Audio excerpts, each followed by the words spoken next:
Hello guys, welcome back to your YouTube channel S came study away of success. मैं हूं आपका educator Shivam Mishra और यहाँ पर लेके आए आप सभी को पता है सबसे महत्वपूर्ण वाले आपके रस। अच्छा, इसमें कितने सर महत्वपूर्ण रस देखेंगे? देखिए भैया, इसमें पांच पांच सबसे मोस्ट इंपॉर्टेंट वाले रसों को पढ़ने वाले हैं, जो कि आपके क्लास 12th हिंदी के पेपर में आएगा। और मैं ऐसा नहीं है कि सर इसको नहीं, भाई साहब मैं रस छंद अलंकार एक एक वीडियो में करके लाऊंगा। मैं आपको टॉपिक वाइज पूरे चीजों को कवर कराऊंगा, क्योंकि अब हमारा है नवंबर का महीना, और इस नवंबर के महीने में हम कोशिश करेंगे कि जितने भी टॉपिक बन सकते हैं सारे के सारे कवर कर लें, ताकि अभी हम पेपर पढ़ना रहे और कुछ ना रहे।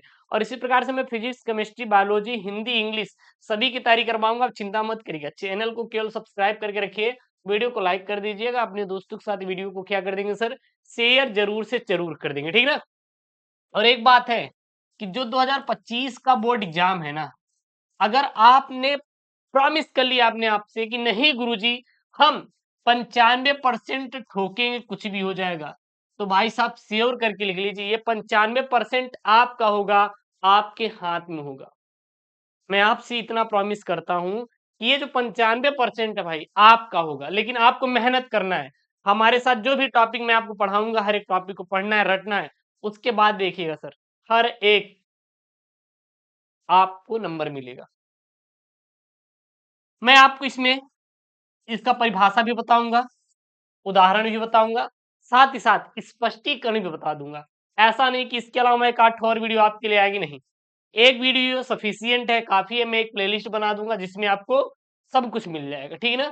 चलिए देखते हैं सर जी, आपके पेपर में कितने नंबर का आता है। सबसे पहले बात करें तो ये आपके पेपर में सर 2 नंबर का आता है। कितने नंबर का आता है? 2 नंबर का आता है। पेपर में आएगा क्या, वो लिखा रहेगा किन किन में से किसी एक रस का परिभाषा, लक्षण या स्पष्टीकरण दीजिए, ठीक है ना। कौन कौन से? पहला श्रृंगार रस, दूसरा वीर रस, तीसरा करुण रस, चौथा हास्य रस, और पांचवा शांत रस। श्रृंगार रस के 2 भेद होते हैं, हम लोग उसे भी देख लेंगे, कोई दिक्कत नहीं है।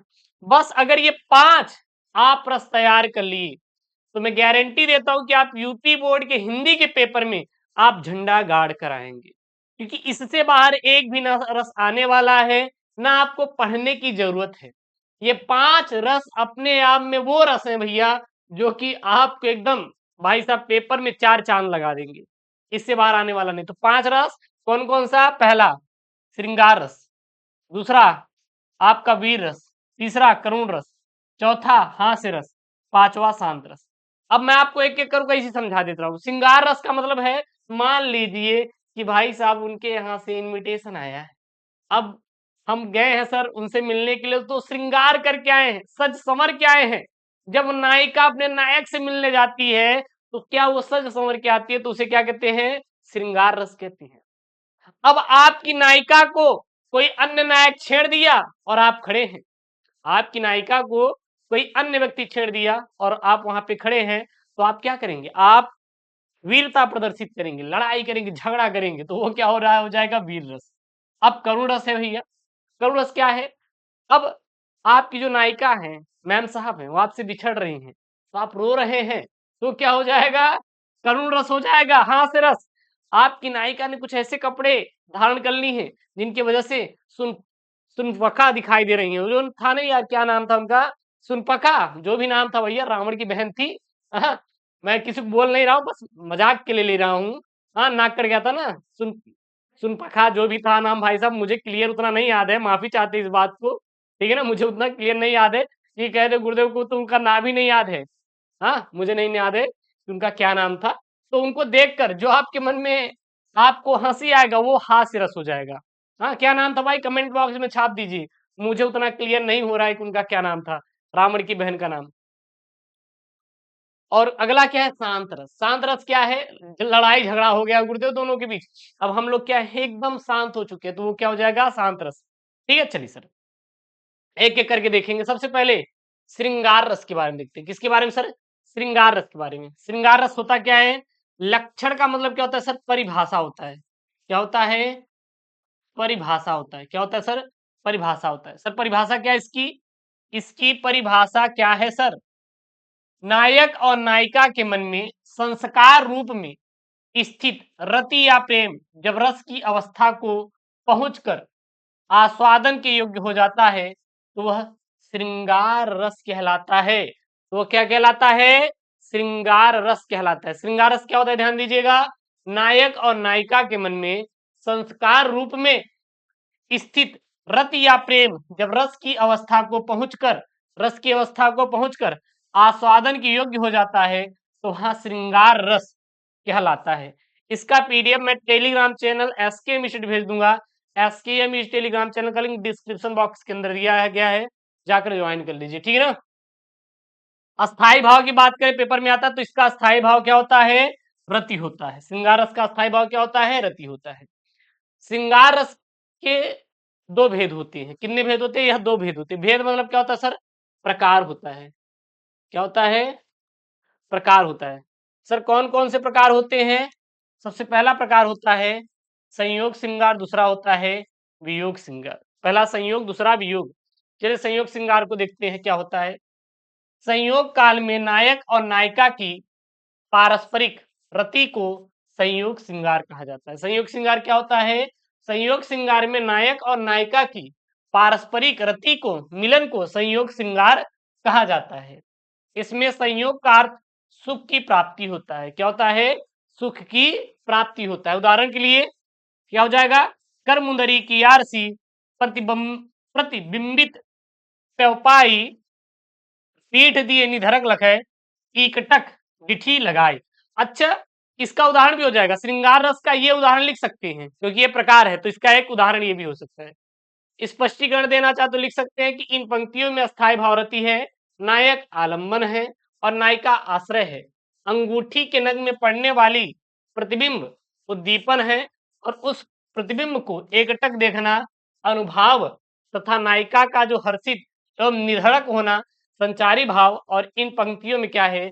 संयोग श्रृंगार रस है। स्पष्टीकरण हालांकि पेपर में नहीं आता, आपका उदाहरण परिभाषा से काम हो जाएगा, आप परेशान मत होइएगा। ज्यादा ये आ जाएगा कि आप ये लिखिए क्या अस्थाई भाव पूछता है। तीन चीज ज्यादा पूछेगा मैक्सिमम: परिभाषा, उदाहरण और अस्थाई भाव, और कुछ भी नहीं पूछेगा। तो ये आपको याद रखना बहुत जरूरी है, ठीक है ना। अगला है वियोग। वियोग को क्या बोलते हैं? विप्रलब्ध भी बोलते हैं। क्या बोलते हैं? विप्रलब्ध भी बोला जाता है। तो वियोग या विप्रलब्ध श्रृंगार, वियोग या विप्रलब्ध श्रृंगार ये क्या होता है? एक दूसरे के प्रेम में अनुरक्त नायक एवं नायिका के मिलन का अभाव विप्रलब्ध श्रृंगार होता है, ठीक ना। क्या लिखेंगे? एक दूसरे के प्रेम में अनुरक्त नायक एवं नायिका के मिलन का अभाव क्या कहलाता है? विप्रलब्ध, यानी कि वियोग श्रृंगार। यानी कि नायिका और नायक क्या हो रहे हैं सर? बिछड़ रहे हैं। क्या हो रहे हैं सर? बिछड़ रहे हैं। तो वहां पर वियोग या विप्रलब्ध श्रृंगार होता है। उदाहरण के लिए, तुम उधो यह कहियो उनसो हम और कछु न जानती है, पिय प्यारे तिहारे निहारे बिना अखिया दुखिया नहीं मानती हैं। ये क्या हो जाएगा? वियोग या विप्रलब्ध श्रृंगार। स्पष्टीकरण लिखना है तो यहाँ पे स्पष्टीकरण देख सकते हैं। हालांकि ये इतना इंपॉर्टेंट नहीं है तो इसलिए हम इसको यहाँ पे इंक्लूड नहीं कर रहे हैं, लेकिन कुछ बच्चों के मन में डाउट होता नहीं गुरुदेव स्पष्टीकरण लिखवा दीजिए, तो इसलिए मैं इसको भी यहाँ पे जोड़ दिया हूँ। अगला है आपका वीर रस। सर क्या है वीर रस? अच्छा इंपॉर्टेंट है सर। क्या है? इंपॉर्टेंट है। सबसे पहले लक्षण की बात करें। लक्षण मतलब क्या होता है सर? परिभाषा होता है। क्या सर? परिभाषा। सर परिभाषा है क्या इसका? है क्या इसका परिभाषा? युद्ध अथवा किसी कठिन कार्य को करने के लिए हृदय में जो उत्साह जागृत होता है उसे वीर रस की निष्पत्ति होती है। उसे वीर रस की क्या होती है? निष्पत्ति होती है। क्या कहलाता है? वीर रस कहलाता है। ध्यान दीजिए फिर से, युद्ध अथवा किसी कठिन कार्य को करने के लिए हृदय में जो उत्साह जागृत होता है उससे वीर रस की क्या होती है? निष्पत्ति होती है। उदाहरण के लिए, साज चतुरंग सैन अंग में उमंग धरी सरजा शिवाजी जंग जीतन चलत है। स्पष्टीकरण लिखना है तो लिख सकते हैं। यहाँ शत्रु आलम्बन है, चतुरंगी सेन को सजाना और अंगों में उमंग का होना अनुभाव है, और अमरस उमंग आदि संचारी भाव हैं, और युद्ध जो यहाँ पे विशेष उत्साह स्थायी भाव है, और इस पंक्ति में क्या है, वीर रस है। स्पष्टीकरण देना चाहे तो दे सकते हैं, इतना इंपॉर्टेंट नहीं है, बस आप इसका परिभाषा याद करिए, उदाहरण तैयार कर लीजिए, काम खत्म। काम खत्म। चलिए अगला यहाँ पे तीसरा जो है सर, करुण रस। सर करुण रस क्या होता है, ध्यान दीजिएगा। करुण रस का होता है बंधु विनाश। बंधु विनाश का मतलब है कि मान लीजिए, भगवान ना करे ऐसा हो, आपके घर में किसी की मृत्यु हो गई, बड़े भाई या फिर किसी और जन की अचानक, तो ठीक है ना, बंधु वियोग, आपके भैया आपसे दूर जा रहे हैं, आपके घर वाले आपसे दूर जा रहे हैं। द्रव्य नाश, आपने मोबाइल लिया टूट गया।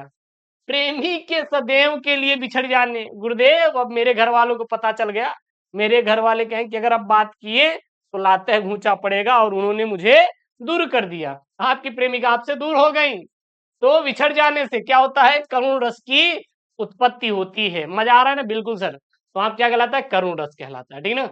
उदाहरण के लिए, इस करुणाकलित हृदय में अब विकल रागनी बजती, क्यों हाहाकार स्वरों में वेदना असीम ग्रस्ती, क्यों हाहाकार स्वरों में वेदना असीम ग्रस्ती। तो ये हो जाएगा आपका क्या सर जी, करुण रस। ध्यान दीजिए, करुण रस क्या है, बंधु विनाश, बंधु वियोग, बंधु मतलब भाई, बड़ा भाई, तात, कुछ भी बोल सकते हैं, और प्रेमी के सदैव के लिए बिछड़ जाने से करुण रस की निष्पत्ति होती है या उत्पन्न होता है, उसे हम लोग करुण रस कहते हैं। उदाहरण के लिए, इस करुणा कलित हृदय में अब विकल रागनी बसती, क्यों हाहाकार स्वरों में वेदना असीम ग्रस्ती।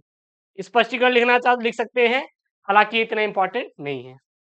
अगला है आपका यहाँ पे हास्य रस। क्या है सर, हास्य रस, वही है, ठीक है ना, सुनपखा वाला। अब उनकी कटी हुई नाक को देख के आप लोग हंसेंगे, तो वो क्या हो जाएगा, हमारा हास्य रस। इसका परिभाषा सर बोले तो लक्षण, वेशभूषा, वाणी, चेष्टा आदि की विकृति को देखकर हृदय में विनोद का जो अभाव या जो भाव जागृत होता है, वह हास्य रस कहा जाता है। क्या कहलाता है, हास्य रस कहलाता है। हास्य रस क्या होता है, वेशभूषा, कपड़े को देखकर, वाणी, बोली को देखकर, चेष्टा, कोई कार्य कर रहा है उसको देखकर, या फिर विकृति को देखकर हृदय में विनोद, जो एक खुशी का भाव जागृत होता है, उसे हम लोग हास्य रस कहते हैं। यही हास विभाव, अनुभाव तथा संचारी भाव से पुष्ट होकर हास्य रस में परिणित हो जाता है। उदाहरण के लिए, विंध्य के बासी उदासी तपोव्रतधारी महा बिनु नारी दुखारे, गौतम तीय तरी तुलसी सो कथा सुनिभे मुनि वृंद सुखारे। हैं शिला सब चंदमुख पर से पद मंजुल कंज तिहारे, किन्हीं भली रघुनाथ कजु करुणा करी कानन को पगुधारे। तो ये हो जाएगा क्या, इसका उदाहरण हो जाएगा ये परिभाषा। अच्छा, इससे सस्ता वाला उदाहरण अगर मार्केट में दिखाई दे तो याद कर लीजिएगा, आप क्वेश्चन बैंक में खोलिएगा, अगर इससे सस्ता कोई सिंपल उदाहरण दिखे, ये परिभाषा याद कर लीजिए, ये उदाहरण आप तैयार कर लीजिए, कोई दिक्कत नहीं है। स्पष्टीकरण स्किप करिए, क्योंकि स्पष्टीकरण का कोई काम नहीं है, कोई लेना देना नहीं है हमारे इस सिलेबस से, कोई मतलब भी नहीं, कभी पूछा भी नहीं जाता, कभी कभी देता है, लेकिन आपके लिए दो ऑप्शन होते हैं, तो एक ऑप्शन हमारा हो जाएगा, काम जरूरत ही नहीं पड़ेगा। हमें स्मार्ट वर्क करना है, मैं आपसे फिर बोल रहा हूं कि हार्ड वर्क के चक्कर में नहीं पड़ना है सर। हार्ड वर्क तो पूरी दुनिया कर रही, भट्टे पे काम करने वाला मजदूर भी कर रहा है, ठीक है ना। अगला क्या है, शांत रस। शांत रस की क्या सर जी, परिभाषा। क्या सर परिभाषा, बोले लक्षण, इस रस का स्थायी भाव निर्वेद है। इस रस का स्थायी भाव क्या है, निर्वेद है। अगर पेपर में दे कि शांत रस का स्थायी भाव निर्वेद होता है, जहां न दुख है, न सुख है, न द्वेष है, न राग है, और न कोई इच्छा है, उस रस को मुनियों ने शांत रस कहा है।